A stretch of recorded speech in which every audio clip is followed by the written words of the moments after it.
तूने यहाँ क्या दे दिया, जो खो गया सो खो गया, न देख यूं पलट पलट। तो वक्ष को विराट कर, ले धूल को ललाट पर, औजस्व से श्रृंगार कर। तू वक्त पे प्रहार कर, जो सृष्टि ले थे रक्त रक्त, जो सृष्टि ले थे रक्त रक्त। तू तो है पथिक पथिक। तो अक्सर मेरे मन में यही ख्याल आता था। 15 वर्ष मैंने बहुत अच्छी सेवा दी भारतीय गवर्नमेंट को। उसके बाद फिर लगा कि नहीं, कुछ और मैं कर सकता हूँ। चूंकि आईआईटी बैकग्राउंड था मेरा, तो टेक्नोलॉजी मुझे बहुत प्रिय थी।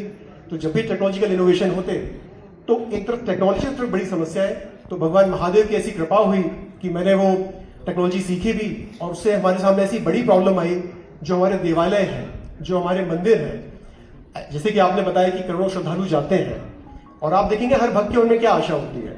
वो यही चाहते हैं कि मैं अपने महादेव के दर्शन कर पाऊं, अपने आराध्य के दर्शन कर पाऊं, मन भर उनकी आराधना करूं, पास से कर लूं, वहां क्या रिचुअल्स है वो जान लूं।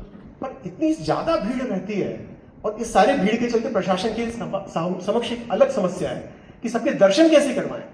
अगर कहीं एक आपने बहुत ज्यादा समय दिया, तो वहां लॉ एंड ऑर्डर की प्रॉब्लम हो सकती है। तो ये समस्या सॉल्वेबल, मैं यही सोच रहा था कि किस टेक्नोलॉजी के माध्यम से कुछ ऐसी चीज क्रिएट करें कि एक भक्त अपने आराध्य से जुड़ जाए। नमस्कार किया, और आज इतने सारे श्रद्धालुओं का हमको आशीर्वाद प्राप्त है। और फिर आगे मैं एक चरण जाते हुए ये भी बताता हूं कि मैं पिछले 2 साल से आपके पीछे था कि मुझे आपके माध्यम से जब चीज पहुंचेगी, हमने जो बनाया वो तो सराहा जा रहा है, पर मुझे लगता है जनमानस को अगर आपके माध्यम से चीज बताई जाएगी तो उसका एक अलग असर होगा, और हमको लगता है कि वो हम ज्यादा वृहद स्तर पे उसको ले जा पाएंगे। और आपके जो हमेशा मुझे प्लान्स और जो विजन आते थे, मुझे लगता है कि उस समय मुझे बहुत समझ में नहीं आता था। करने के बाद में आज हम आपको हमारे ब्रांड एम्बेसडर मेंटर ग्रुप में हम आमंत्रित करें, और एक बहुत बड़ा, आपने सही कहा कि जो सपना था वो सच होने जा रहा है। तो दुर्लभ दर्शन की अभी तक की कहानी है। आलोक जी, कुछ ही पलों में या कहें कुछ मिनटों में भक्तों को हमारे मंदिर का ऐसा अनुभव कराना है जो वो आजीवन भूल। व्यक्तित्व हो, शख्सियत हो, और अपने क्षेत्र में ही नहीं, हमारे धर्म, दर्शन, अध्यात्म और पूरी की पूरी भारतीय संस्कृति की चलती फिरती पाठशाला हो, जिनकी गम्मत जो है वो 1 बजे रात से आरंभ होकर सुबह 5 बजे तक चलती हो। तो ऐसे व्यक्तित्व को मेरे जीवन में आशु भैया कहते हैं, आशुतोष राणा कहते हैं।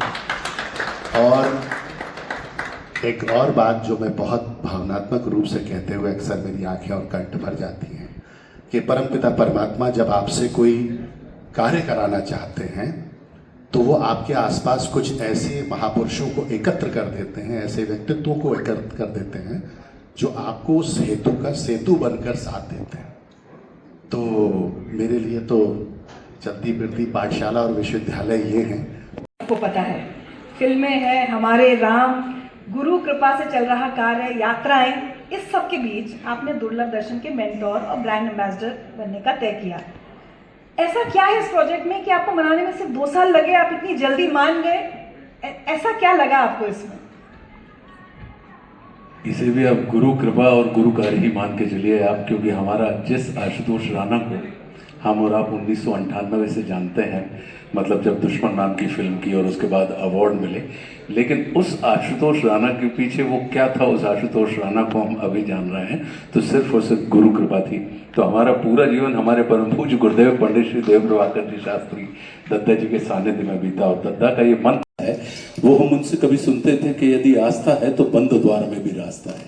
तो हमारा पूरा का पूरा जीवन जो है, पूरे 131 बार उन्होंने 1.25 करोड़ पार्थिव शिवलिंग निर्माण महारुद्र यज्ञ किए पूरे देश भर में।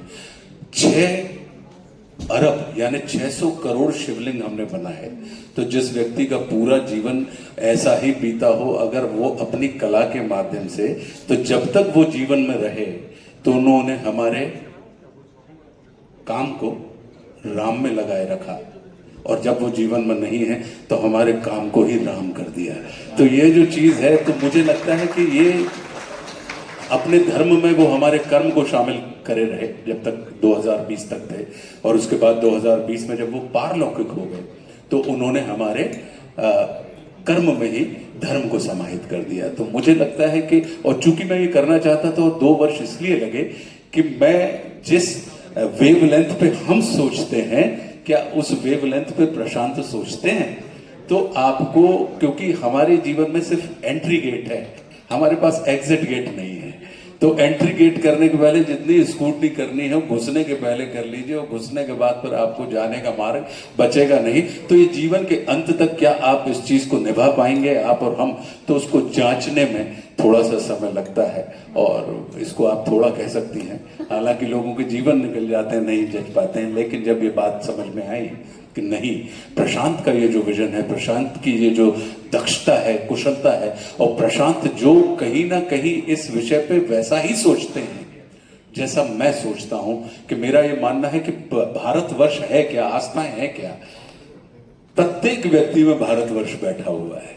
तो भारतवर्ष को अगर प्रत्येक व्यक्ति तक भगवान, और आपके बीच में कोई नहीं, अगर आप भगवान तक नहीं जा सकते हैं तो भगवान तो आपके पास आ सकते हैं।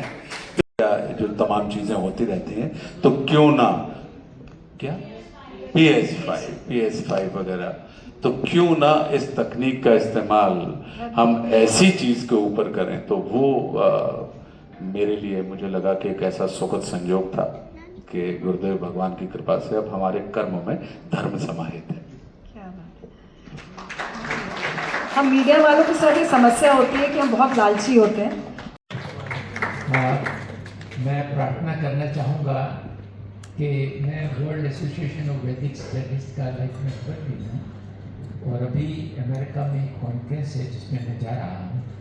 तो मैं ये चाहूँगा कि आप लोग विदेशों में इस विषय को आगे बढ़ाने के लिए अगर इसका ट्रांसलेशंस और कुछ लिटरेचर वगैरह दें, तो ताकि मैं इसके विषय पर दूसरे मुल्कों में भी कार्य कर सकूँ। इसके लिए आपका रिस्पॉन्स मुझे चाहिए। तो हम जितने हमारे दुर्लभ दर्शन में जो हमारे कंटेंट है, जो हमने मंदिरों के दर्शन यात्राएं बनाई हुई है, उसको हम अधिक से अधिक भाषाओं में भी हमारा काम चल रहा है कि हम सबको जनमानस को उपलब्ध कराएं। इंग्लिश में तो एक भाषा है, और भारतवर्ष के बाहर जो देशवासी हैं जो आना चाहते हैं और नहीं आ पा रहे हैं, उनके लिए भी हम ये इस तरीके के प्लान्स बना रहे हैं। दुर्लभ दर्शन केंद्र हमारे बाहर भी जाएं, और साथ ही साथ हमारी जो एप्लीकेशन है ये भी भारत के बाहर उसको लॉन्च करें, ताकि वो वहाँ से बैठ के दर्शन कर सकें। हम लोग